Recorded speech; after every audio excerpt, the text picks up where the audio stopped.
राम राम।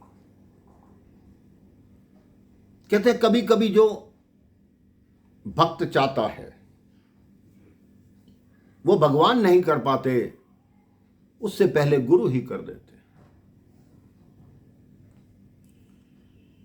किसी देश में एक बड़ा ही सुशील राजा था, भगवान का भक्त था। उसके राजमहल में हर समय भगवान की कथा होती रहती। उसके पास एक तोता था जो सोने के पिंजरे में बंद उस राजमहल में था। पंडित जी रोज राजा के महल में कथा करने आते और अंत में बोलते कि हरि कहो तो बंधन छूटे। जैसे ही वो बोलते वो तोता पिंजरे में से बोलता, ये पंडित झूठा है। पंडित जी ने 5 दिन 7 दिन देखा, वो अंत में जब भी बोलते कि हरि कहो तो बंधन छूटे, वो तोता यही बोलता, ये पंडित झूठा है। पंडित जी ने कहा, मैं क्या करूं, मुझे बहुत हीन भावना आती है जब सबके सामने ये बोलता है कि ये पंडित झूठा है। वही बात उस पंडित जी ने अपने गुरु जी को बताई कि एक तोता है और वो ऐसे बोलता है। गुरु जी ने कहा, ठीक है, मुझे अपने साथ ले चलो, मैं उस तोते से बात करूंगा। उस दिन कथा में गुरु जी भी साथ आए। पंडित जी ने जैसे ही कथा की वही शब्द बोला कि हरि कहो तो बंधन छूटे। तोते ने कहा, पंडित झूठा है। गुरु जी सीधा उस पिंजरे के पास गए और कहते, तुम ऐसा क्यों कहते हो? उस तोते ने कहा, गुरु जी आप मेरी कथा सुनेंगे तो आपकी आंख में अश्रु आ जाएगा। कहते, मैं जंगल में मस्त घूमता था, उड़ता था। एक दिन एक ऋषि आश्रम में पहुंचा।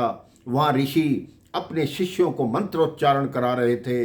वहां का वातावरण मुझे इतना मधुर लगा कि मैं वही वृक्ष पर रहने लगा। उनके मंत्र सुन सुनकर एक मंत्र मुझे भी याद हो गया। मैं जैसे ही मंत्र बोलने लगा, एक ऋषि बालक ने देख लिया और मुझे पकड़ लिया और अपने गुरु से कहा कि ये तोता बोलता है, ये मंत्रों का उच्चारण करता है।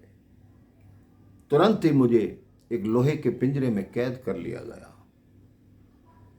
कुछ दिन पश्चात एक नगर के सेठ थे, वो गुरु जी से मिलने आए। उन्होंने गुरु जी को ढेर सारा धन दिया, चढ़ावा चढ़ाया। तो गुरु जी ने कहा, मैं आशीर्वाद में आपको एक ऐसा तोता देता हूं जो मंत्रोच्चारण करता है। गुरु जी ने मुझे पिंजरे सहित सेठ को दिया। जब मैंने सेठ के सामने श्लोक का उच्चारण किया, सेठ ने कहा, ये तोता तो बहुत ही काबिल है, इसको तो मंत्र आते हैं, इसको लोहे के पिंजरे में नहीं रहना चाहिए, इसे चांदी का पिंजरा बनवा कर दो। मैं चांदी के पिंजरे में आ गया। अब उसी सेठ का इस राजा से कार्य पड़ा। जब राजा ने उसका कार्य कर दिया, उसने राजा को कहा, मैं आपको एक श्लोक उच्चारण करने वाला, बोलने वाला तोता देना चाहता हूं। राजा को नहीं, रानी को वो तोता बहुत अधिक पसंद आया। रानी ने उसके लिए स्वर्ण का पिंजरा बनवाया और उसमें ठहरा दिया। अब वो तोता बोला, गुरुजी आप बताओ, मैंने तो हरि का नाम जपा और मैं बंधन में बंध गया। आपका शिष्य कहता है कि हरि कहो तो बंधन छूटे। मैंने तो हरि कहा तो मैं तो जंगलों में उड़ता फिरता था, मुझे बंधनों में डाल दिया। गुरु जी ने उस तोते के कान में कुछ कहा। अगले दिन प्रातः जब राजा के सैनिक उस तोते को खाना डालने आए, उन्होंने शोर मचा दिया कि तोता मर गया है। राजा भागा आया, रानी भागी आई। उन्होंने कहा, इस तोता तो ठीक था, अब क्या हुआ? राजा ने जैसे ही पिंजरे का द्वार खोला, तोता उड़ चला। तब बोलता हुआ गया कि गुरु कहे तो बंधन छूटे। गुरुदेव ने उसके कान में कहा था, तुम मरने का नाटक करो, ये तभी पिंजरा खोलेंगे और तुम्हें आजाद करेंगे। तोते को गुरु की बात समझ आ गई। उस दिन के बाद वो यही कहने लगा कि गुरु कहे तो बंधन छूटे, गुरु कहे तो बंधन छूटे। इसलिए मेरे भाई बहन, आपके और मेरे जीवन में भी जब गुरु आदेश करते हैं, हमारे सभी बंधन तभी छूटते हैं। गुरु ही हमें बंधनों से मुक्त करते हैं। इस संसार सागर में अगर हमें भव से पार जाना है तो अपने गुरु के चरणों में प्रणाम कीजिए, उनकी जय जयकार कीजिए, प्रेम से बोलिए राम राम, जय श्री राम।